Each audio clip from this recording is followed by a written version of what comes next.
Sob um sol escaldante, um deserto árido se estende onde uma grande luta parece estar acontecendo. Alguns guerreiros do deserto que empunham lanças e espadas rudimentares estão de pé diante de apenas um inimigo, que crava sua espada no pescoço de um guerreiro, matando-o instantaneamente. Esta não parece ser sua primeira morte, pois sua respiração está ofegante e seus inimigos o estão chamando de monstruoso. Como ele consegue aguentar por tanto tempo, vendo-o cambalear e tremer, embora percebam que ele está exausto, então todos avançam para o golpe final. O coração do homem parece que vai explodir. Toda vez que ele exala, ele sente uma dor aguda e suas gengivas doem do frio repentino. Ele nem consegue distinguir se o que escorre dele é sangue ou suor. Enquanto os guerreiros o atacam, lá todos os seus sentidos dizem uma coisa, que isso não é algum tipo de efeito gráfico.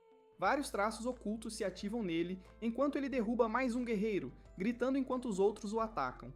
Por mais que ele não queira que seja verdade, esta é a realidade. No passado ele jogava muitos jogos, mas não podia dizer que era um especialista em nenhum. Ele não levava uma vida sábia, jogava nos dias de semana como todo mundo, trabalhava duro. Quando largou o emprego alguns meses atrás, ele se enfiou dentro do apartamento e viveu como um recluso. Naquele dia, ele percebeu que vinha fazendo isso desde antes de largar o emprego, então este devia ser o seu 5º ano. Ele passou 5 anos em um único jogo. A vida dele era lendária da pior maneira possível. O jogo que ele estava jogando era Pangea. Ele ganhou breve popularidade 5 anos atrás, pois o desenvolvedor o promoveu com a frase: se alguém zerar o jogo, um sonho lhe será concedido. Jogadores com muito tempo livre ficaram curiosos e tentaram, mas todos eles falharam no final. 5 anos se passaram. Milhões tentaram, mas ninguém conseguiu. Então, o número de jogadores caiu. E agora, se ele não fizer login, mostra que o número de jogadores online é 0. Pangea era infame por sua dificuldade brutal. Quando foi lançado, tinha um chefe que fazia qualquer um questionar se era sequer para ser superado. Um companheiro que trairia o personagem do jogador sem aviso,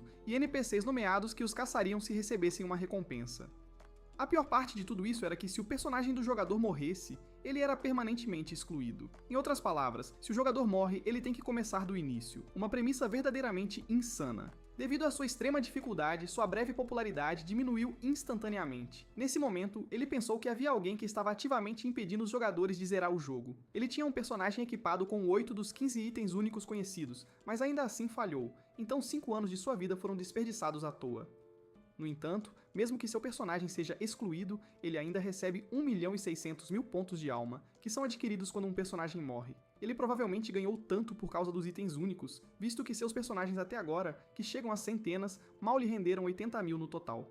Este jogo possui um sistema de SP, e se recebe SP correspondente ao valor do personagem morto. SP pode ser investido ao criar um novo personagem, e quanto mais SP é investido, mais suave é a curva de crescimento. Um personagem que ele uma vez criou, investindo 10.000 em talento de espada, morreu com o título de grão-mestre da esgrima. O limite de investimento por talento é de 10.000, mas ele acabou de receber quase 2 milhões. Então ele pode praticamente investir em tudo. Normalmente ele se concentraria no talento de magia para uma jornada estável. Contudo, ele clica em aleatório, já que nunca vai zerar isso de qualquer maneira. Esta é a sua primeira e última vez para desfrutar devidamente antes que ele o apague de vez. Antes de clicar, uma lembrança do passado lhe vem à mente. Um dia, a namorada dele o encontrou. Ela o fez sentar, observando que ele era uma boa pessoa, mas que ela não podia namorar alguém sem futuro.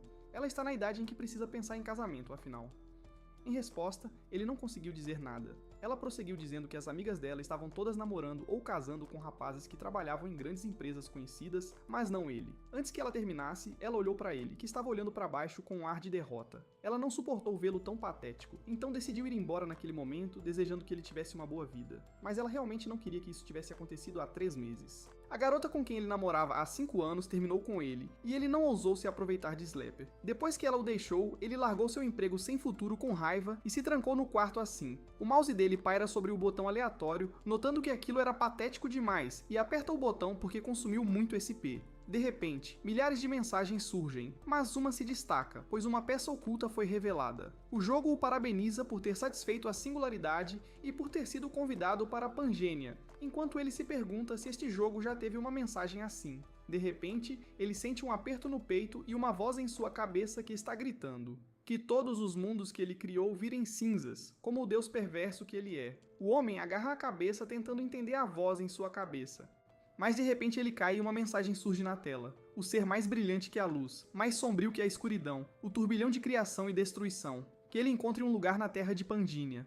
De repente, o homem acorda com um chicote nas costas e um homem mandando-o levantar imediatamente. Ele se vira, notando que se ousar cair mais uma vez, ele o alimentará ao Hydreigon. O homem já ouvira falar dessa coisa antes e, ao olhar em volta, vê pessoas acorrentadas ao seu redor, assim como ele, e mais pessoas com chicotes as conduzindo. Finalmente, ele vê uma fera poderosa na frente com múltiplas cabeças. Ele começa a tremer de medo, mas o feitor o chicoteia novamente, mandando-o voltar à formação, ou ele o estrangulará com este maldito chicote. Não tendo outra opção, sob o sol escaldante, o homem caminha com os outros escravos. Ele sabe que Hydreigon é um monstro de Pangênia, e este lugar também lhe parece bastante familiar. Por curiosidade, ele diz janela de status, e algo realmente aparece mostrando suas estatísticas, talento e características. Ele lentamente percebe que realmente entrou em Pangênia. Isso é real, é uma janela de status real. No entanto, porque os atributos dele são 12, os atributos variam de 1 a 10 dependendo dos SP investidos, então como isso é possível? Além disso, o que são esses traços ocultos que ele está vendo? Antes que ele possa olhar mais para seus atributos, o chão de repente começa a tremer e os traficantes de escravos percebem o que está acontecendo. Enquanto centenas de homens aparecem na frente deles, eles percebem que é o exército da Rainha do Deserto. Aqueles desgraçados quebraram o pacto de não agressão e atacaram. Eles têm que se preparar para a batalha. Eles dizem aos escravos para ficarem atentos também. Se eles se distraírem mesmo que por um instante, eles certamente morrerão. O homem já ouviu esse nome antes também, mas não tem muito tempo para pensar nisso, pois o sistema o avisa que uma missão principal foi gerada. É simplesmente intitulada Sobreviver, e as recompensas variarão de acordo com o resultado. Enquanto o fracasso significa que seu corpo físico, tanto no jogo quanto na realidade, morrerá. Ele nem sequer compreende isso completamente antes que centenas de flechas caiam do céu, matando lentamente todos ao seu redor. Enquanto o sangue se espalha em seu corpo, sua mente está prestes a mergulhar no medo. Mas, ao mesmo tempo, a característica oculta, Coração do Monarca de Sangue Férreo, é ativada. É uma característica vinculada que só aparece quando todos os talentos físicos estão no máximo.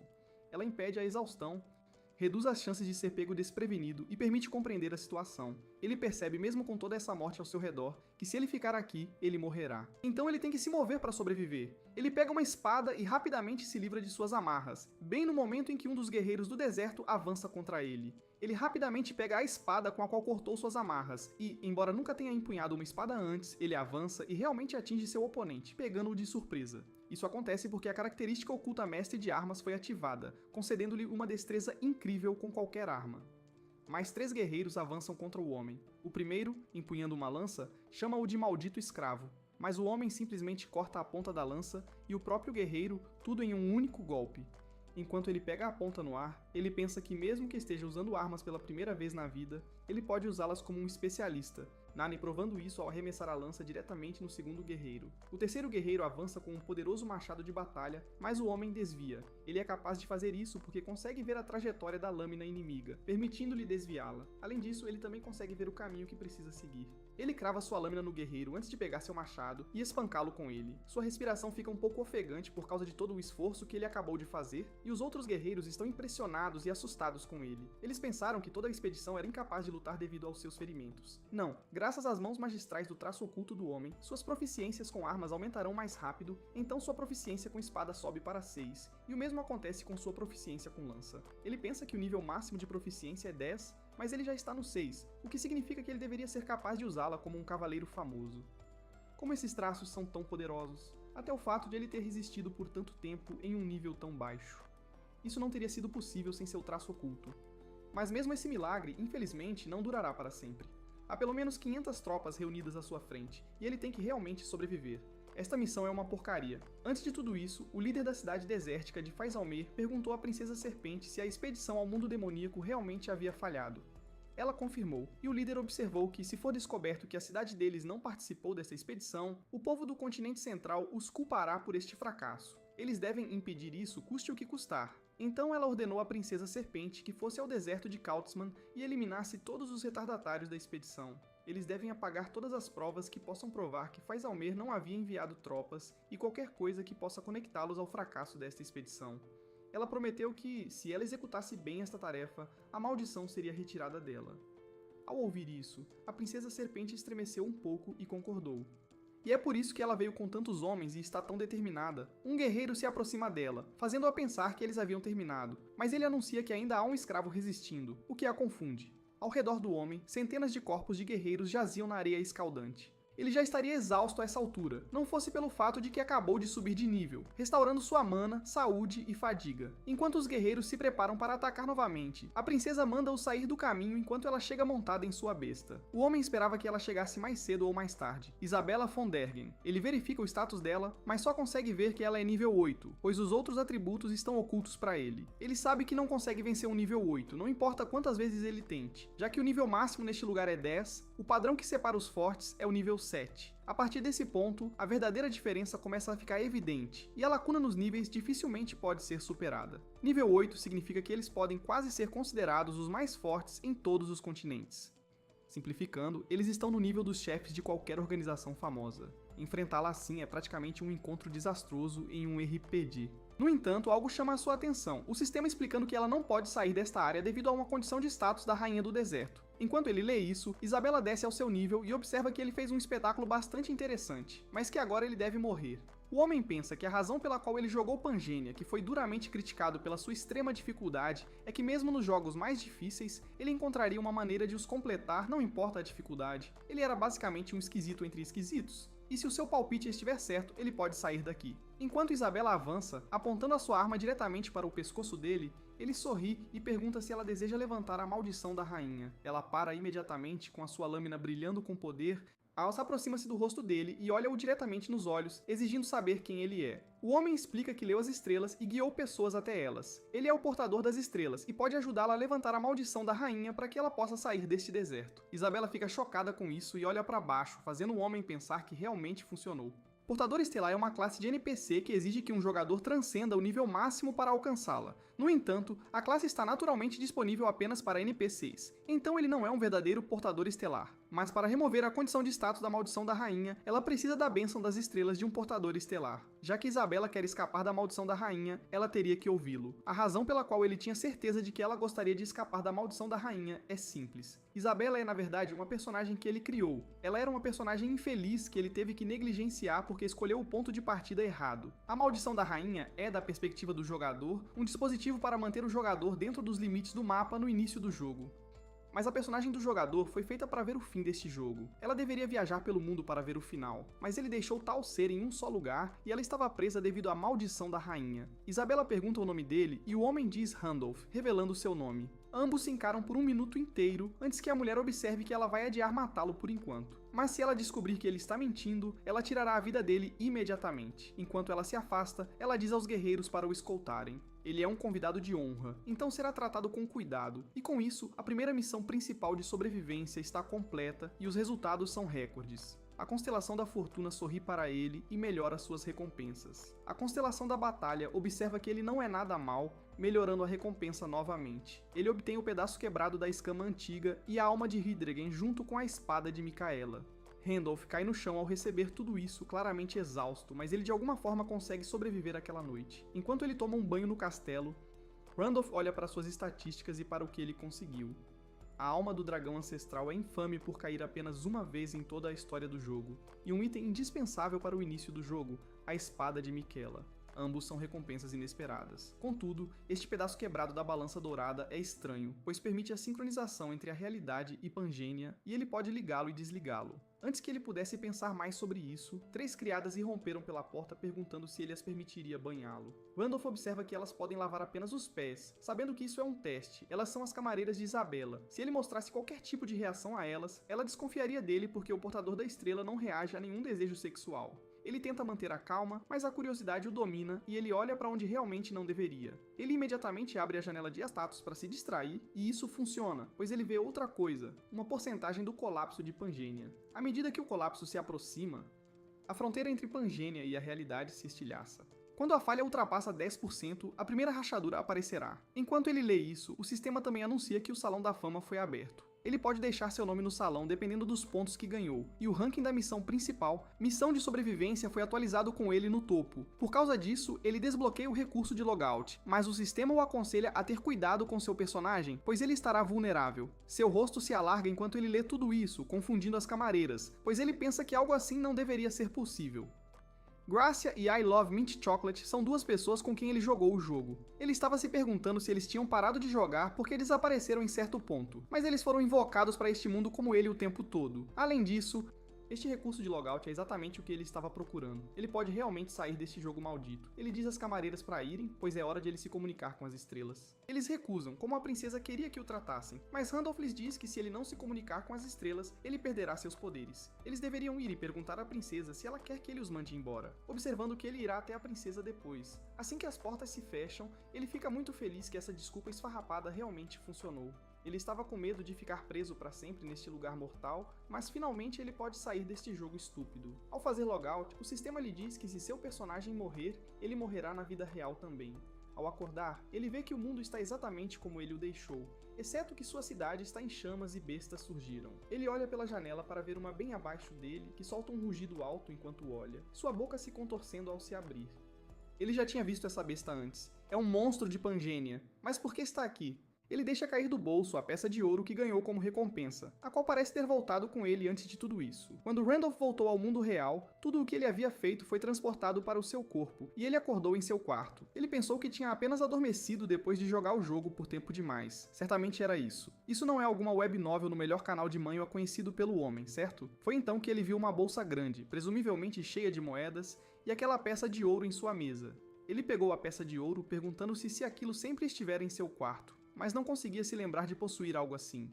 Ele colocou a peça no bolso e foi verificar o jogo, mas a página da web não existia mais, como se nunca tivesse estado lá para começar. Antes que ele pudesse pensar no que acabara de acontecer, ele ouviu gritos vindo de fora e olhou pela janela, vendo toda a destruição e morte causadas pelas feras do jogo. A polícia estava dando o seu melhor, chamando reforços imediatos. O maldito exército, se fosse preciso, já que as balas não faziam nada. Foi então que ele percebeu o que havia acontecido e deixou cair a peça de ouro. Ele se pergunta se a fronteira entre a realidade e Pangênia foi rompida. Mas, mais importante ainda, o que ele faz. Enquanto ele recua, sua mão toca acidentalmente a peça dourada. Ele pensa que se monstros do jogo estão vagando livremente na realidade, então talvez as coisas que ele obteve no jogo também possam ser usadas aqui, certo? Ele abre a bolsa e ela não estava de fato cheia de moedas, mas com a espada de Micaela e a alma de Hydreigon. Ele pega a alma primeiro, imaginando como a usa. Foi então que ele se lembra do que ele leu. Mais especificamente, a linha no final que diz que é utilizável na loja da Balança Dourada. Na realidade, não há como ele lutar contra essas feras, mas o hino do jogo é diferente. Ele ativa a alma, sincronizando-se com Randolph por 24 horas. Lá fora, apenas fogo e fumaça são visíveis no chão. Tudo está em ruínas, e uma mãe corre com sua filha em meio ao caos, na esperança de levá-la para um lugar seguro. Enquanto a criança pergunta onde está o pai, um monte de concreto cai de cima e desaba sobre elas. Felizmente, a mãe teve tempo suficiente para salvar a filha, mas o mesmo não pode ser dito sobre ela, pois ela suportou todo o impacto do concreto. Ela diz à filha para ir, e de repente uma mulher de escritório aparece também, perguntando se ela está bem. A mãe diz a ela para levar a filha e ir, e vendo que ela está em estado crítico, a mulher de escritório pede desculpas e promete protegê-la. Infelizmente, é nesse momento que as feras famintas surgem atrás dela e abrem suas mandíbulas largas. Enquanto a mulher do escritório se questiona se é assim que vai morrer, alguém se choca contra a besta, decapitando-a em 1 segundo antes de a retalhar. A mulher do escritório cai de joelhos, chocada por ter realmente sobrevivido. Mas quem é este homem? Enquanto ele os observa, ela vê outro vindo por trás e o alerta sobre isso. Mas uma besta completamente diferente se encarrega disso, deixando a mulher ainda mais assustada. Ela não consegue compreender o que é o ser à sua frente. Um dragão com 9 cabeças, Randolph diz a ela para ficar parada, fazendo a mulher se perguntar se está sonhando ou algo assim. A criança se solta de seu aperto e vai para a mãe dela, enquanto outros transeuntes chegam com ajuda. A funcionária não se move, preferindo observar enquanto o homem e sua besta eliminam as monstruosidades restantes. Este evento em que monstros aparecem aconteceu no mundo inteiro, não apenas na Coreia. Eles imediatamente atacaram as pessoas e destruíram a civilização humana. No entanto, eles não foram os únicos a surgir. Junto com eles vieram os guerreiros que abatem os monstros e são imunes a balas. Mais e mais pessoas surgem assim, protegendo os inocentes. E assim o mundo estava mudando rapidamente. Um homem observa tudo isso se desenrolar e está irritado com a idiotice de seus camaradas. Eles estão desperdiçando seus fragmentos da escala da ordem quebrada. Agora está confirmado que a realidade e Pangânia estão começando a se fundir. Este é Massacre, outro jogador. Ele pensa que esses dois reinos podem se fundir em um único mundo com o tempo. E na vindoura Era do Caos, todos são competidores. Aqueles que obtiverem mais fragmentos e mais poder se tornarão os verdadeiros protagonistas desta era. O ranking que permaneceu inalterado por 2 anos finalmente foi atualizado também. E a pontuação máxima é de absurdos 220 pontos. Ele se pergunta, no entanto, se este Randolph é na verdade um fantasma Phantom, também conhecido como Ghost. Como ninguém sabe seu nome verdadeiro, todos se referem a ele por esses dois apelidos. Ele foi a primeira pessoa a formar uma expedição de NPCs chamada Expedição do Reino Demoníaco, e foi o único a alcançá-la pouco antes das conclusões finais do jogo. Embora aquela expedição tenha terminado em completo fracasso, ele era, sem dúvida, o jogador número 1 de Pangênia. Como o personagem mais forte que ele possuía seria invocado após a morte, ele deve ter sido invocado em Pangênia no momento em que a expedição falhou. A aparência e o equipamento deveriam ser redefinidos, mas os talentos do personagem anterior deveriam ser transferidos, e é por isso que ele tem uma pontuação tão alta. Enquanto Randolph volta ao jogo, ele pensa que monstros apareceram na realidade, e por isso convocaram jogadores. Eles assumiram a forma de seus personagens. Em Pangênia, a situação à sua frente está ficando mais clara. Com seu último personagem, ele quase alcançou o final do jogo com a expedição ao Reino Demoníaco. No entanto, os mercenários NPC contratados atrapalharam seu progresso, e até mesmo os companheiros NPC amigáveis os traíram. Não importa quais possibilidades ele tivesse levado em consideração, a interferência deles estava sempre além das expectativas. No entanto, e se todas aquelas variáveis interferentes fossem jogadores convocados assim como ele, jogadores que não desejavam que o final fosse alcançado, ou jogadores que o consideravam seus rivais, ele foi alvo de pessoas naquela época. E isso ainda pode ser o caso se a fronteira entre a realidade e o jogo tiver colapsado oficialmente, ele não pode simplesmente se esconder depois de sair do jogo. Para garantir sua segurança em ambos os mundos, ele deve ficar mais forte rapidamente. Ele vai ao quarto de Isabela, que pergunta se ele terminou de falar com as estrelas, e ele confirma que sim. Ele veio para cumprir sua promessa, com uma condição. Enquanto ela pergunta qual é, ela dispensa suas criadas. Randolph quer ir ao santuário, fazendo Isabela se perguntar se ele é louco. Louco. Parece que a segunda missão principal é obter uma classe. E a classe que ele quer só pode ser obtida lá, conforme os detalhes da missão. Pouco tempo depois, sob a mesma lua, Isabela anda por uma masmorra escura, tendo facilmente se livrado do guarda de lá. Randolph fica bastante impressionado por ela ter levado apenas alguns minutos. Provavelmente não há aliado mais confiável do que ela. Algumas horas antes, quando ele lhe disse que queria ir ao santuário porque havia uma estrela lá, ela ficou confusa, pois não esperava que estivesse num lugar assim. Randolph encontrou a quarta estrela por acaso enquanto evoluía seu personagem anterior. Ele é provavelmente o único jogador que sabe sua localização exata. Ele disse a Isabela que, para quebrar a maldição dela com a bênção das estrelas, ele deve obter a estrela. Isabela deixou claro que o santuário não é um lugar onde qualquer um pode simplesmente entrar como se fosse dono. Se alguém descobrir que ela trouxe alguém às escondidas, está tudo acabado. Randolph a apressou, observando que não havia tempo, e para ela pensar bem no que queria, pois esta era sua última chance de deixar este lugar árido. Se ele tivesse falhado em persuadi-la lá atrás, e o que estaria rolando no chão agora poderia ter sido a própria cabeça dele, mas felizmente não é o caso de forma alguma. Ele lhe diz que eles finalmente chegaram. Este é o solo sagrado que ele mencionou antes, ou pelo menos a escadaria que leva a ele. Ao entrarem, o sistema nota que ele chegou ao santuário oculto do deserto e recompensas serão concedidas com base na taxa de exploração de feitos. O sistema também o alerta que ele não atende ao nível recomendado, que é 8, e também que esta área está transbordando de veneno e energia demoníaca. Se a resistência demoníaca for baixa, não se deve entrar agora. Felizmente, ele possui a característica oculta de resistência demoníaca do gigante, permitindo-lhe entrar. Em circunstâncias normais, um nível 2 não pode sequer sonhar em pôr os pés aqui. Se ele enviar Isabela na frente e apenas concluir a submissão de exploração do santuário, as recompensas ainda devem ser bem boas. Mas a submissão não é o que importa agora, porque é aqui que ele pode finalizar a segunda missão principal e obter a classe específica que ele tanto deseja.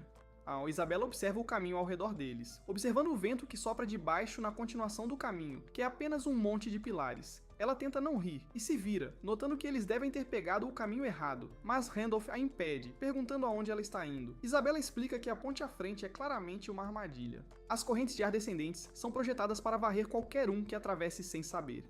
Antes que ela possa continuar, Rudolph pergunta se ela realmente está com medo, deixando-a envergonhada. Ela lhe diz que não conhece o medo. Para constar, ela é chamada de Princesa Cobra. Certo.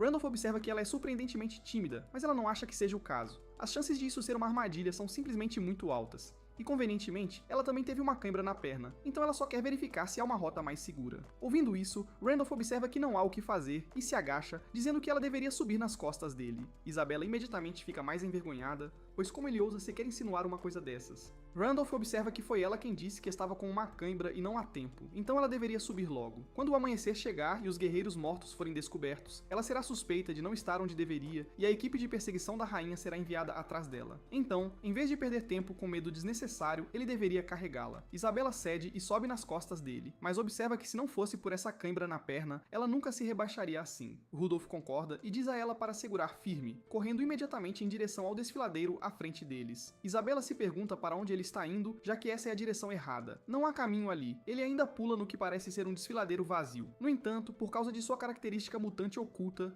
ele consegue ver o caminho secreto que é invisível ao olho humano. Isabela também observa isso, e Randolph observa que este é o verdadeiro caminho que eles precisam seguir. Ela está bastante chocada, perguntando-se como ele conhece um caminho quando ela, a segunda em comando de Fezalmer, não conhece. E neste santuário que transborda veneno e energia demoníaca, ele nem sequer está ofegando. Estão acontecendo coisas estranhas demais para simplesmente atribuir isso a ser um portador estelar. Ele vira a cabeça para ela e observa que não sabia que a segunda em comando de Fezalmer tinha acrofobia, e ela manda ele calar a boca. Ele está muito à vontade na frente dela. Isso não é apenas uma confiança que vem de simples força, é como se ele estivesse recebendo um velho amigo que não via há anos. Isso a faz perguntar se eles já se encontraram antes. Assim que eles pegam o caminho final, ele explica que eles nunca se encontraram no mesmo lugar, significando que ele a viu, mas ela nunca o viu.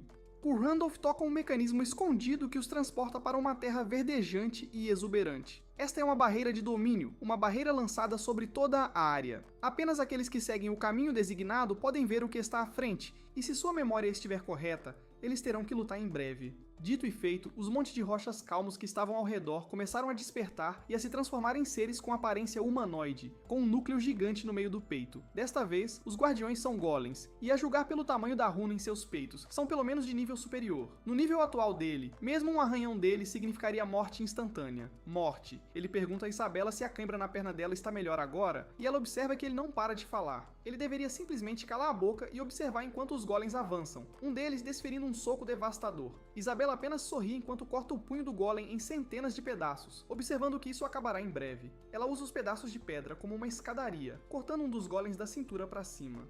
Enquanto os outros tentam atingi-la, Randolph fica impressionado ao pensar que ela é uma personagem especializada em assassinato, completamente ridículo, mesmo sendo uma personagem que ele mesmo criou. Isabela também se encarrega dos outros golems, cortando-os sem muito esforço. Feito isso, Randolph recebe a classe Criador de Golems, o que significa que o sistema está reconhecendo a morte dela como sua.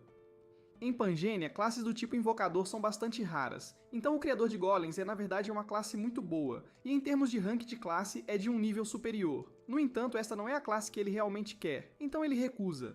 Isso porque aquele que pode lhe dar essa classe é algo completamente diferente. A grama antes vibrante atrás deles murcha, e algo malicioso desce sobre eles enquanto o rei antigo, o mestre desta montanha que foi enterrada pela estrela sem nome, se enfurece contra eles. É isso que Randolph estava esperando. O grande deus que guarda as estrelas, o antigo rei Dramut.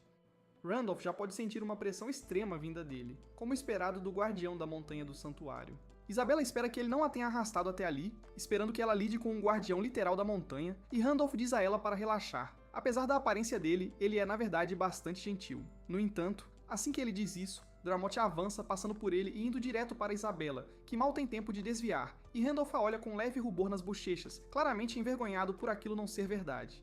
É estranho, no entanto. Ele se lembra de que esse Brutamontes era uma criatura amigável que ajudava a guiar o caminho. Isabela se pergunta como essa coisa pode parecer amigável, e ele até fala dizendo a ela que deve derrotá-lo para provar sua qualificação, já que ela é a desafiante. Isabela tenta dizer a ele que não é o caso, mas Dramut já sabe que ela derrotou seus sentinelas.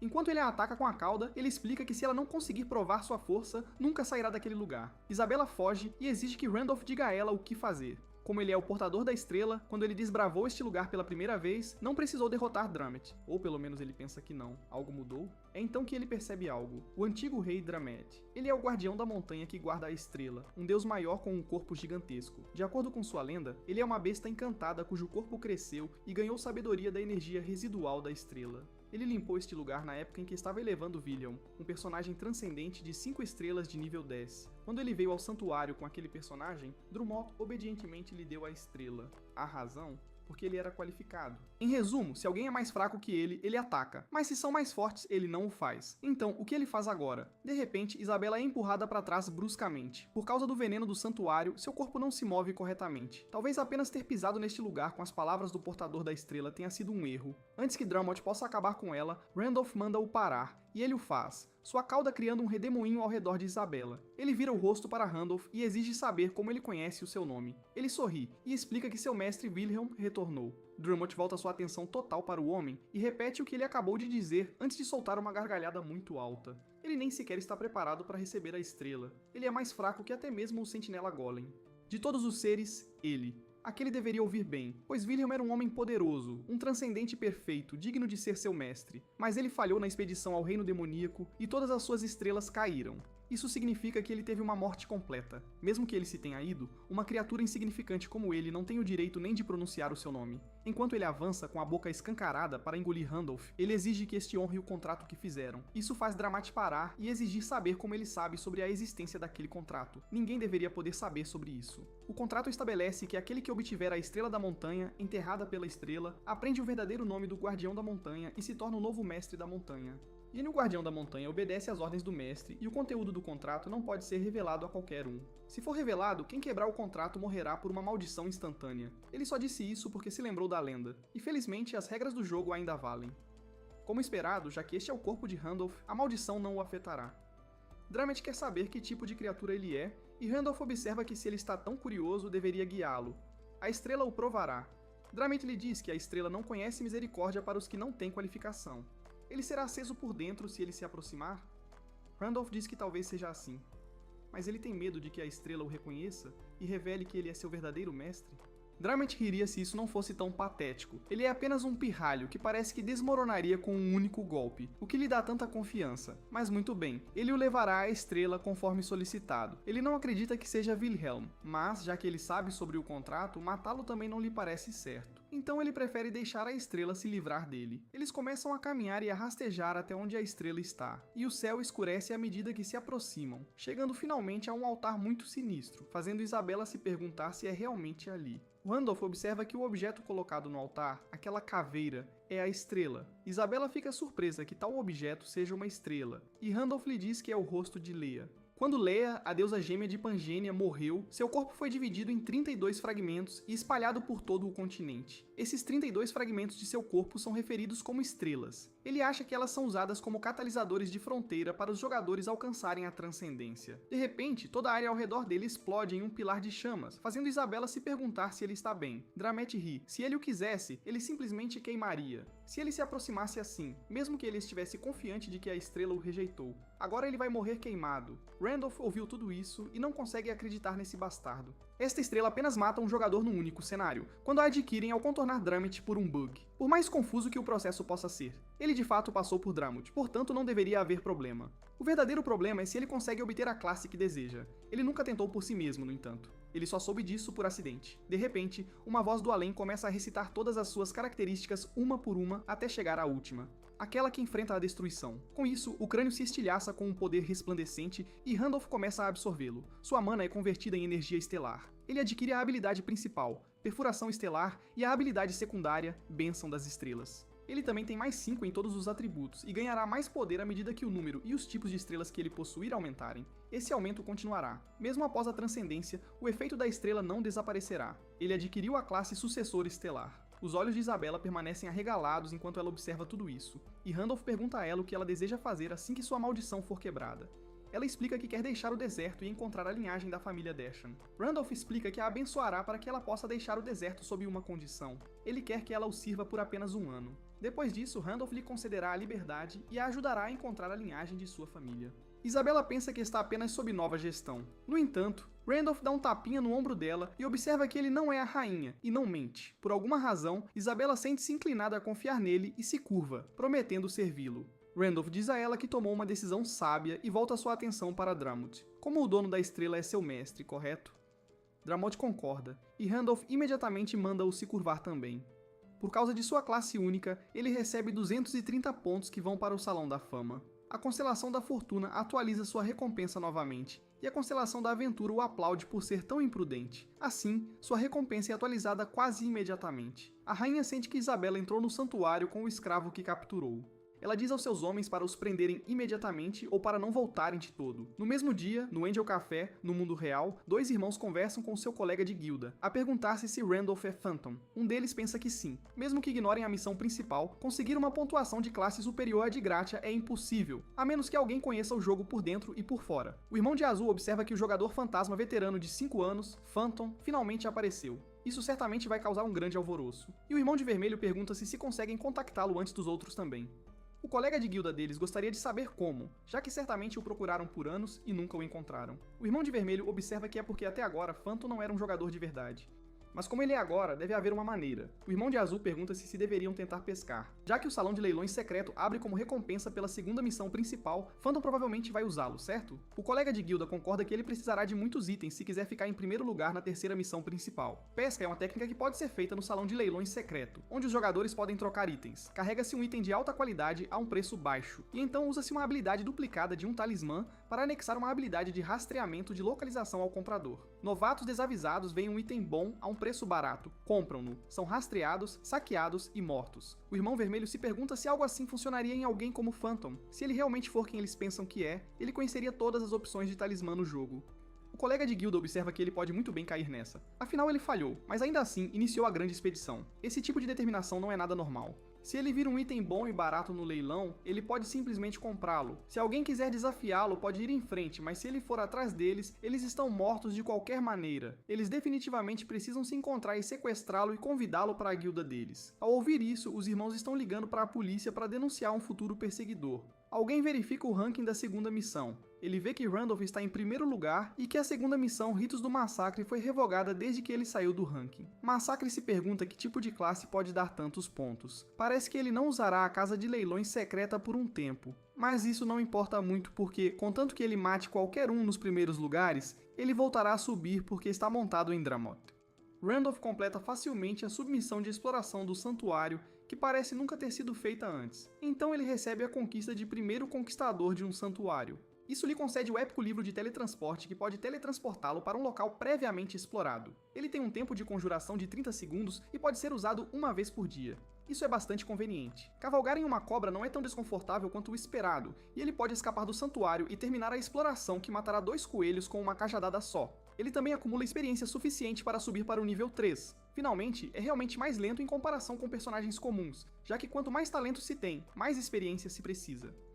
Sua experiência necessária é provavelmente 10 vezes a quantidade normal, mas seus atributos crescem mais por causa disso, então ele não pode reclamar. De qualquer forma, isso não é o que importa agora, já que o item que ele conseguiu como recompensa da missão principal é muito mais interessante. Ele conseguiu 2 itens extremamente raros, na verdade um deles é o Manto Sombrio. Ativar seu efeito torna o usuário invisível. É basicamente uma habilidade de furtividade portátil, o que não é nada mal. Sentindo o movimento à frente, Dramot aguça seus sentidos e vê que intrusos entraram no santuário, e ele avisa Randolph. Assim, Isabela supõe que seja o esquadrão de perseguição da rainha, e Randolph admite que eles ficaram no santuário por um tempo. Isabela pergunta o que ele fará. A própria rainha não se dará ao trabalho de vir, mas o esquadrão terá uma força considerável. Mesmo com o Guardião da Montanha, eles provavelmente não conseguirão lidar com todos eles.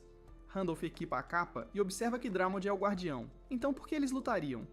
Isabela entende. Randolph se afastando de Dramot para fazer seu trabalho, suando um pouco ao ouvir os gritos dos perseguidores vindos de trás. Isabela se pergunta se está tudo bem em simplesmente ir. Randolph observa que já que a rainha não está vindo, tudo ficará bem. Não há como o esquadrão de perseguição inteiro ter chegado de uma vez. É provavelmente apenas a unidade avançada. Se eles ficarem parados até a força principal chegar e cercar o santuário inteiro, não conseguirão sair daqui. Aqueles caras estão atrás deles de qualquer forma, então é melhor sair rápido. Isabela pensou que ele estava abandonando Dramot por ser inútil, mas Randolph observa que o Guardião da Montanha não pode deixar o santuário de qualquer forma, então só eles podem correr. Para sair deste lugar, eles têm que usar o portal de dobra na beira do deserto. Ele removeu a maldição de Isabela com a bênção das estrelas, então na verdade, usar o portal de dobra não será um problema. O verdadeiro problema é que o portão requer um pouco de tempo para ativar. Isabela entende ao ver o portão. Assim que passarem por aqui, estarão livres. Randolph confirma. Sendo assim que passarem por esta área, estarão fora deste inferno árido. Mas o portão precisará de algum tempo para ativar, cerca de meio-dia. como ela pode ver claramente, não há um lugar real para se esconder neste deserto. Seria ideal se todo o esquadrão de perseguição fosse direto para o santuário, mas muito provavelmente eles os rastrearão. No entanto, com Drummond atrasando a aproximação deles e até que percebam que deixaram o santuário, eles ainda têm algum tempo. Durante esse tempo, ele terá que se comunicar com a estrela. Este lugar é importante, mas ele precisa verificar o que está acontecendo na realidade, então não pode ficar logado para sempre. Ele pergunta a Isabela se pode confiar nela e ela saca suas lâminas, observando que o protegerá com elas. Randolph desconecta. Acordando em sua cama, ele ainda não está acostumado com aquela sensação. Quando ele troca de corpo, isso o faz sentir-se viscoso por algum motivo. Ele pega o telefone e vê que não houve notícias ou avisos, o que significa que os monstros ainda não apareceram novamente. A realidade e Pangênia estão se fundindo pouco a pouco, isso é certo, mas ainda há muito que ele não sabe. Mais monstros aparecerão em breve, mas os jogadores que existem na realidade são os que mais o preocupam. Ele deve retornar à realidade periodicamente a fim de coletar mais informações. De repente, ele recebe uma ligação de sua ex, Kim Seo-yeon, dentro do mesmo café onde ela terminou com ele. Ela está em uma ligação com outra pessoa que observa que ele já comprou comida e roupas para ela. Qual é o problema? O problema dela é que ele flertou com ela dizendo que era rico e agora está agindo como um pobretão. O cara quer conversar pessoalmente, mas ela não tem motivos para encontrá-lo e também vai encontrar uma amiga hoje, então ela encerra a ligação. Embora Myung fosse patético, pelo menos ele a ouviu. Ela realmente deveria ter aguentado um pouco mais e não ter terminado com ele, mas a culpa é dele por não ter dinheiro. De repente, ele chega. Seo-yeon. Surpreso por ele ter chegado mais cedo, Myung pergunta por que ela o chamou com tanta urgência e ela observa que eles deveriam conversar com calma, então ele deveria se sentar. Talvez seja porque faz um tempo, mas todo ao seu jeito mudou. Myung apenas diz a ela para falar logo, já que ele precisa ir embora. Ela observa que algumas coisas nunca mudam. Ele sempre vem imediatamente quando ela liga, mesmo hoje. Isso é algo que ela sempre gostou nele. Depois que eles terminaram, ela percebeu o quão bom ele era e continuou pensando nisso, arrependendo-se muito. E quanto a ele não sente o mesmo? Myung nem sequer a está ouvindo, pois percebe que precisa comprar algo se quiser se sentar, algo que ela nem conseguiu fazer. Ele se levanta notando que, se ela terminou, ele vai embora. Seo-yeon grita com ele, perguntando se ele ouviu que ela realmente sentia falta dele. Isso é por causa do que ela disse quando eles terminaram? Myung só pergunta uma coisa: será que o novo namorado dela sequer sabe que ela está se encontrando com ele neste momento? Se ela vai flertar com vários caras, ela deveria pelo menos apagar. Apagar as fotos dela nas redes sociais também, não apenas a foto de perfil. Se ela está tentando ser uma vadia, ela deveria se esforçar mais. Se isso fosse no passado, ele teria entrado em pânico e não saberia o que dizer, mas ele está se sentindo estranhamente calmo. Por que será? Talvez o crescimento de Randolph esteja afetando seu verdadeiro eu também. De repente, ele ouve uma comoção nas ruas. Alguém assediando outra pessoa. Enquanto ele quer falar com ela, o homem segurando um estilete pergunta por que todos pararam para olhar. Estão gostando do espetáculo? A mulher exige ser solta, chamando-o de bastardo louco. O homem, farto de ser olhado com desprezo por todos até o fim, decide tirar a vida dela. Mas antes que a faca possa descer sobre ela, Myung intervém, salvando a garota. Como isso é mais do que suficiente, o homem exige ser solto, mas Myung continua segurando a mão dele a ponto de quase quebrá-la. Embora ele não tenha usado o fragmento da escama dourada, ele ainda sente que poderia facilmente quebrar isso. Esse cara. Não era uma ilusão, seu corpo está definitivamente mudando. Ele joga o gordo bastardo para o lado e pergunta à mulher se ela está bem. Ela confirma isso e observa que sobreviveu graças a ele. Ela nem sabe como agradecê-lo. Myung a observa mais de perto e percebe que é a mulher que ele resgatou anteriormente. A mulher pergunta se tem algo no rosto dela e Myung nega. Ela apenas se parece com alguém que ele conhecia. De repente, o gordo bastardo pula nele por trás, com a faca ainda na mão. Mas Myung apenas desvia e agarra a cabeça dele antes de chutá-lo para o chão. A mulher está impressionada. Ela não precisava ter ficado com medo, afinal. Depois que a polícia chega e leva o louco gordo desgraçado, os policiais dizem a Myung que ele tem que segui-los até a delegacia. A mulher tenta explicar a eles que aquela pessoa estava apenas tentando ajudar. Foi ela quem denunciou o perseguidor em primeiro lugar. Mesmo assim, os policiais observam que o que ele fez ainda foi um ato de violência, então ele tem que ir com eles. A mulher tenta dizer a eles que o desgraçado tinha uma faca de verdade, e Myung observa que ele realmente não tem tempo para estar fazendo isso. Os policiais entendem, mas também não podem abrir exceção ao regulamento. De repente, a mulher pergunta se, caso ele vá como testemunha e seja arrastado para algo, eles assumirão a responsabilidade? Ela se apresenta como Kim Hana, uma repórter da CK Broadcasting. Em vez de assediar um homem inocente, talvez devessem falar com a verdadeira vítima, a menos que queiram que este caso exploda. Os policiais se entreolham e, ao ouvir que mais pessoas ao redor deles a conhecem, finalmente cedem, observando que apenas ela deveria ir com eles. Hana agradece a Myung novamente e lhe entrega seu cartão. Ela é uma repórter dedicada cobrindo os guerreiros dimensionais, as pessoas que apareceram no mesmo dia que os monstros e os derrotaram. as pessoas começaram a chamá-los de guerreiros dimensionais. Myung supõe que ela se refere a jogadores, mas, inesperadamente, quase ninguém menciona Pandinia diretamente. Ele supõe que um ataque interdimensional soa mais crível do que um videogame se tornando real. Enquanto Hana pergunta sobre o trabalho dele, o guarda Sil-Yon entra correndo, até agarrando a mão dele imediatamente. Hana pergunta se esta é a namorada dele, e ele observa que ela absolutamente não é. Mas ele não tem um cartão de visitas, então que tal o número de telefone dele? Ela observa que ele tem um nome bonito, e pede para ele mandar uma mensagem amanhã, pois ela realmente precisa recompensá-lo com algo. Myung observa que ele não vai recusar, e enquanto Sil-Yon fica ali, derrotada, ela se pergunta como ele pôde fazer isso com ela. Ele, que é apenas um Zé Ninguém perdedor de quem ela sentiu pena. Ao sair, Hana recebe uma ligação de alguém que a chama de autoridade máxima da emissora deles. Ela exige que ele não a chame assim e ele explica que ligou porque o vice-diretor viajou a negócios e deixou uma tarefa para ela, uma entrevista com Grancia. Hana fica surpresa. Não é ela a pessoa que é tratada como uma santa que salvou a América? Por que ela se encarregaria de uma pessoa tão importante? O assistente não sabe ao certo. A própria super-heroína disse que queria vê-la especificamente e está vindo para a Coreia. Maria. Enquanto conversam no mundo do jogo, centenas de corpos estão espalhados pelo deserto e Isabela respira fundo, claramente ofegante por causa de toda a luta. Um dos soldados diz a ela que a própria rainha a mandou retornar. Se ela entregar aquele escravo atrás dela, eles podem agir como se isso nem tivesse acontecido. Em resposta, Isabela aperta sua lâmina com mais força e todos os soldados a atacam, sabendo que ela não pode aguentar por muito mais tempo. De repente, porém, o ponto de dobra se ativa e a primeira viagem para o ponto de partida é gratuita. Randolph agarra Isabela e nota que ela se segura bem. Ela pergunta se ele terminou de falar com aquelas estrelas necessitadas e ele confirma. O capitão dos soldados diz a eles para pararem de ficar parados e executarem os traidores. Randolph estende a mão, observando que ela cumpriu sua promessa, e então ele cumprirá a dele também. Ele fecha a mão enquanto usa a habilidade de perfurar estrela, consumindo toda a energia estelar para liberar um golpe poderoso tão brilhante que ninguém pode esperar resistir a ele. Isabela fica surpresa ao ver o poder de um portador de estrelas, e Randolph observa que não é tarde demais se ela quiser voltar. Ele não a impedirá. Isabela recusa e sorri, pois ficará com ele. Com isso, a maldição lançada sobre ela é anulada, e eles se teletransportam para o continente central Arcana, a Cidade Dourada. Esta é uma cidade onde o materialismo atingiu seu auge. Sem uma riqueza equivalente à de um nobre de alto escalão, os distritos mais profundos são perigosos. Isabela observa que tudo isso é bastante extravagante, e Randolph comenta que é a Cidade Dourada, afinal. Tudo aqui pode ser resolvido com dinheiro suficiente, mas primeiro eles devem arrecadar alguns fundos. Isabela diz a ele para não se preocupar com ouro, pois ela trouxe 300 moedas de ouro consigo. Randolph observa que isso não é nem de perto o suficiente.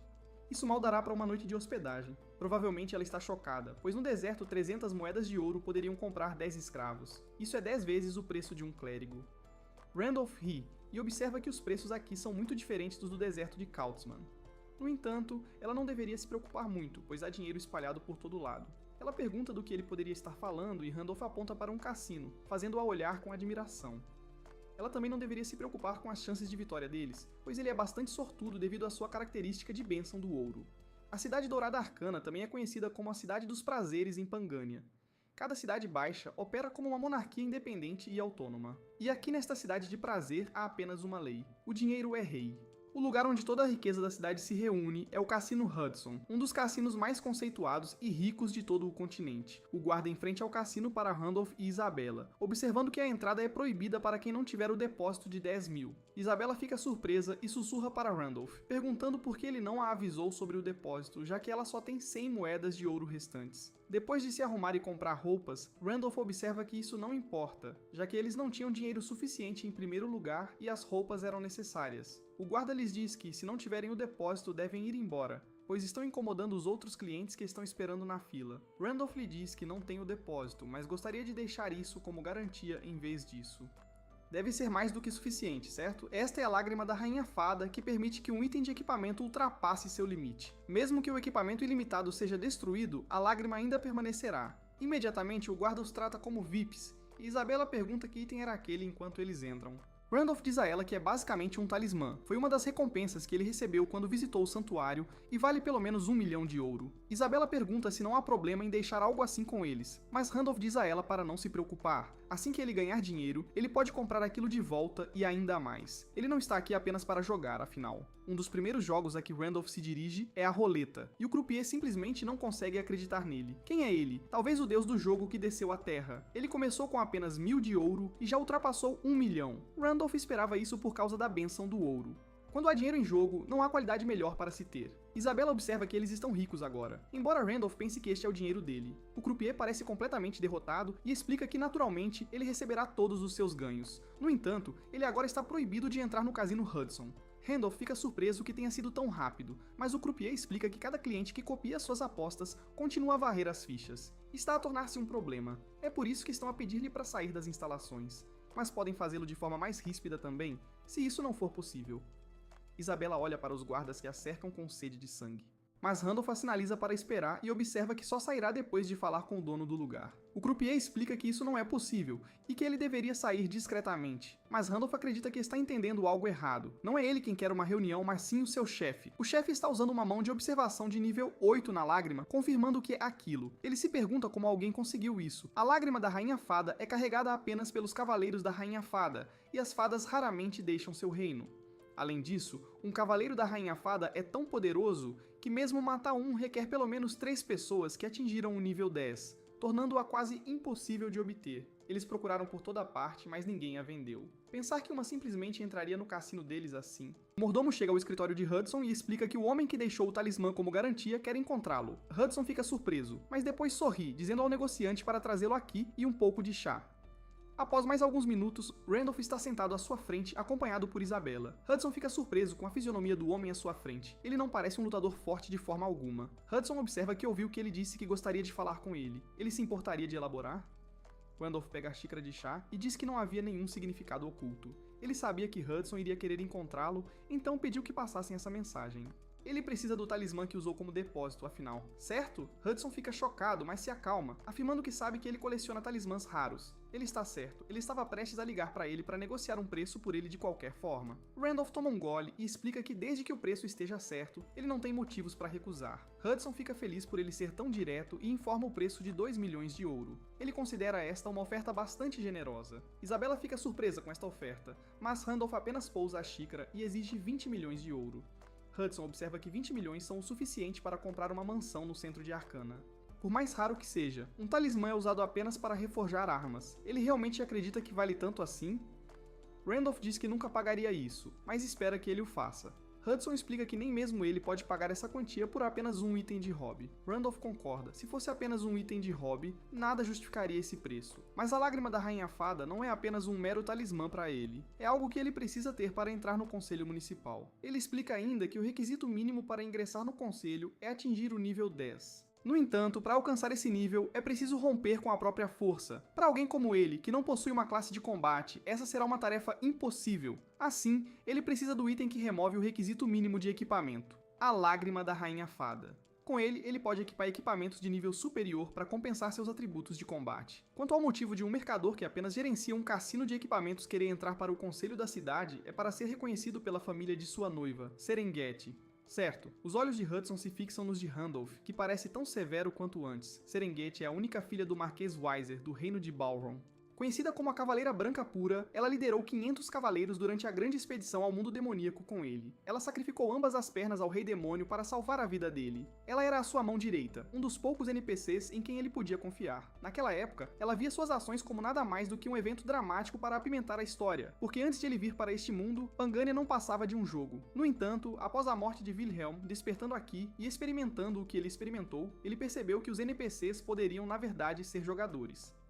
As antigas palavras de Serengeti voltaram à sua mente. Se ela não retornasse desta expedição, ela queria que ele entregasse isso a ele, um colar com seu amante dentro. Ele ficou bastante confuso quando leu a descrição, porque, com base em tudo o que sabia sobre a personagem de Serengeti, ela nunca teve um noivo. Alguém influenciou os parâmetros predefinidos da personagem. A razão pela qual ele aceitou tão naturalmente é que Hudson é um jogador como ele, alguém que se assimilou a este mundo. Agora ele nota que nunca contou a ninguém sobre isso, então como ele sabe? Randolph pensa que ele provavelmente chegou a este mundo muito antes dele. Ele precisa extrair dele o máximo de informações possível, tanto sobre o mundo quanto sobre os outros jogadores. Ele explica que não sabia, apenas ouviu, pois as estrelas lhe disseram. Hudson pergunta se ele está dizendo que é um verdadeiro portador de estrelas, e Randolph afirma que não está pedindo para ele apenas acreditar nele, mas pode lhe dar o que ele quer. Ele não precisa do dinheiro dele, ele só precisa aceitar uma condição simples. As estrelas desejam ouvir a história da vida dele, só então ele decidirá se deve ajudar. No entanto, tudo isso deve ser verdade, pois as estrelas não gostam de mentirosos.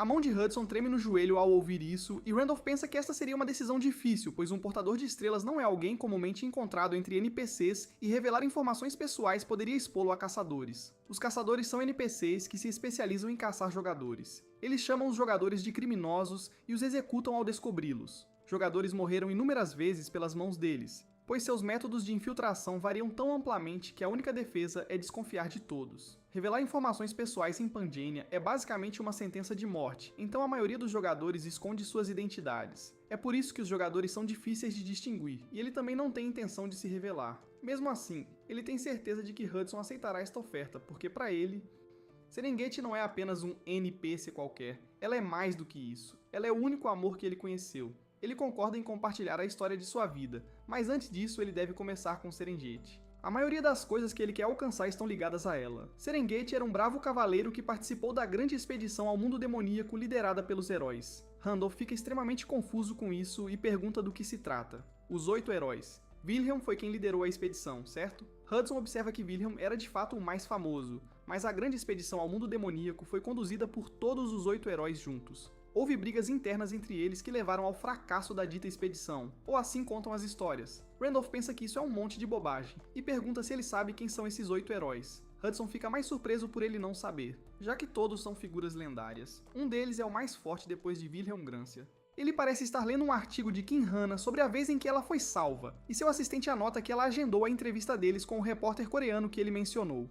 O assistente também se pergunta se é realmente necessário que ele vá a Kreia pessoalmente. Se ele quiser, eles poderiam trazê-la pra cá, já que o governo quer que ele permaneça nos EUA, pois nunca se sabe quando outro ataque pode acontecer. Grancia recusa. Ele precisa ver por si mesmo, porque tem a sensação de que este homem pode ser o amigo que ele tem procurado por todo esse tempo no mundo real. Myung olha para seu pedaço de bife como se fosse sua última refeição, e Hana pergunta se não está do seu agrado. Ele diz que não é isso, mas sim que algo aconteceu ontem e ele está cansado. Ele disse a Hudson para falar sobre a vida dele, e ele realmente ficou acordado a noite toda chorando e divagando. Mas ele conseguiu algumas informações sobre aqueles caras chamados os 8 heróis. No final ele ficou acordado a noite toda enquanto estava logado ontem. Ele pergunta a Hana se este lugar não é caro. Ele não sabe se é certo para ele comer de graça assim. Hana observa que ele se livrou do perseguidor dela, mas nem isso é suficiente. Myung comenta que é algo que qualquer um teria feito, mas ela não acredita que seja algo que só alguém tão corajoso quanto ele faria. Ela espreita por cima dele para aquela mulher lá atrás. Não é ela a pessoa que estava com ele naquela época? Ela continua olhando na direção deles. Myung pensa que ela está tentando fazer com que isso seja uma coincidência e o cara com quem ela está parece com o homem que estava nas redes sociais dela. Aquele que ele mencionou antes. O nome dele era Yang Jin-woo, ou algo assim? Hana observa que se o estiver deixando desconfortável, eles podem mudar para outra mesa, mas Myung diz que está tudo bem. Ela não precisa se preocupar com ela, pois eles não têm esse tipo de relacionamento. No momento em que ele está prestes a continuar comendo, Jin-woo se aproxima e pergunta se ele realmente seguiu S.O. Yeon até aqui. Ele não só continuou a importuná-la depois que eles terminaram, mas agora recorreu a persegui-la. Myung se vira para ele e pergunta se ele está realmente falando sério, e ele parece estar. Ele ouviu que da última vez ele se agarrou a Seon chorando e implorando e a arrastou para fora do café. Myung não acha que foi exatamente assim, mas ao olhar para o sorriso presunçoso de Seo Yeon, ele entende que Jin-woo confiou nas palavras de uma mulher, um erro de principiante. Ele diz a Myung que se ele a seguir mais uma vez, ele realmente o matará como o pedaço de lixo inútil que ele é. Hana bate na mesa, observando que quanto mais ela ouve essa bobagem, mais ridículo fica. Por que ele está falando o que diabos quer? Jin-woo se pergunta quem é essa mulher, alguma namorada da Rena ou algo assim. Hana se aproxima dele, mas ele continua, observando que, a julgar pela aparência dela, ela deve estar recebendo $500 mil. Uma maravilha. Ele vai pagar o dobro a ela se ela simplesmente calar a boca. Hana diz a ele que ela fez a reserva para este restaurante e está pagando para ele porque ele a ajudou, não porque seja da conta dele. Em resposta, Jin-woo tira uma pilha de dinheiro e se pergunta se não é o suficiente. Era talvez 2 milhões de wons? Já que ela pode pegar o dinheiro sozinha, ela pode ir para outro lugar? Em resposta, Hana dá um tapaço nele e o chama de bastardo. Jin-woo está realmente zangado agora e observa que ela o bateu primeiro. Direitos iguais significam lutas iguais. No entanto, assim que ele está prestes a bater nela, Myung simplesmente lhe dá uma rasteira e observa que ele também não parece inocente. Jin-woo se vira com raiva, mas Myung pressiona a cabeça dele para baixo, jogando-o no chão. Seo Yeon grita com Jin-woo, porque ele a está envergonhando, e Myung lhe diz que eles deveriam ir lá fora e terminar isso. Ele não quer apanhar na frente de todo mundo, certo? O ego de Jin-woo o domina, pois ele não pode deixar ninguém derrotá-lo na frente de sua mulher. Então ele ativa e cria um fragmento dourado que cega Myung temporariamente. Enquanto Jin-woo se transforma em seu avatar de jogo, ele imediatamente arremessa Myung no chão. Ele realmente não esperava que ele fosse um jogador, Mas por que ele está agindo como se nada tivesse acontecido? Ele definitivamente o viu se transformar. Então o que aconteceu? Ele o colocou no chão gentilmente? O traço oculto. Grande Sábio se ativa e Jin-Woo percebe que baixou a guarda por um segundo e pensou que era grande coisa. Mi-young pode ver que ele é um lanceiro de nível 4, Pangini é nível. O sistema de níveis varia de 1 a 10. Cada sessão tem uma diferença na experiência necessária para subir de nível. Além disso, a experiência adicional necessária depende de quantos talentos um jogador possui. Portanto, o personagem se torna mais forte quanto mais talentos ele tem, mas subir de nível será mais lento. Naturalmente, Jin-Woo pertence ao grupo com bem menos talentos. Mesmo assim, o motivo pelo qual o nível de Jin-Woo é baixo é bastante simples. Ele nunca lutou nem mesmo uma vez. Jin-Woo era um jogador iniciante e vinha fugindo sem parar desde o primeiro dia em que foi sincronizado com Pandinia até agora. Após alguns golpes de sorte, ele sobreviveu à missão principal e, em seguida, com outro golpe de sorte, obteve o que era considerado uma classe de alto nível. Como recompensa por se classificar entre os primeiros, ele conseguiu sair do jogo e nunca mais retornar a Pangania. Mink pode dizer, sem nem mesmo ver, que nem todos teriam começado como ele com as características que não teriam sido fáceis de adaptar, então não podemos culpá-lo por fugir. Embora ele ainda seja um fraco, Seo-Yan aperta a mão dele com força e observa que eles deveriam ir, pois as pessoas estão olhando. Antes que eles saiam, Jin-Woo diz a ele para se considerar sortudo por estar vivo graças a esta mulher. Mas se ele se agarrar a ela novamente, sentirá toda a sua fúria. Mi-young não consegue acreditar o quão estúpido ele é. Ele está mostrando a pessoas aleatórias que é um jogador, e está até mesmo desperdiçando a escama dourada como se não fosse nada. Ele não vai durar muito. Felizmente, Hana se agacha até o nível de Mi-young e observa que eles deveriam relatar isso imediatamente. Mas Mi-young quer deixar pra lá, já que eles também deram o primeiro soco, então deveriam apenas terminar de comer. Assim que ele diz isso, porém, o chão começa a tremer e, de fato, um monte de monstros aparece por todo o restaurante, com o objetivo de destruir tudo ao redor. Hana pensa que eles têm que correr, mas Mi-young acala um pouco, pois os monstros não estão atacando ninguém. Mi-young pensa que as pessoas aqui tiveram sorte. Apenas alguns vermes Tid apareceram. No máximo, são do tipo que apenas se alimentam de restos. Se eles não atacarem primeiro, essa coisa não deveria aparecer. Infelizmente, Jin-Woo, que está tentando bancar o durão na frente de sua namorada vadia, invoca uma lança e se prepara para derrubar um verme. Mi-young grita para ele parar, mas é tarde demais, pois ele elimina o verme em um único golpe. Isso faz o idiota pensar que é mais forte do que imaginava. Então ele começa a eliminar verme após verme, pensando que havia se assustado à toa. Isso é fácil demais. Enquanto isso, Mi-young diz a Hana para fugir desse bastardo o mais longe que puder. De repente, uma névoa começa a permear por todo o restaurante, bloqueando a visão de Jin-Woo. Ao mesmo tempo, mãos escuras surgem por trás e cobrem seus olhos. O ser que fez isso exigindo saber quem matou seus filhos. Este é o Tid Mamba, um monstro de elite com um tamanho recomendado de 20 pessoas de nível 6. Obrigado por assistir. Até a próxima.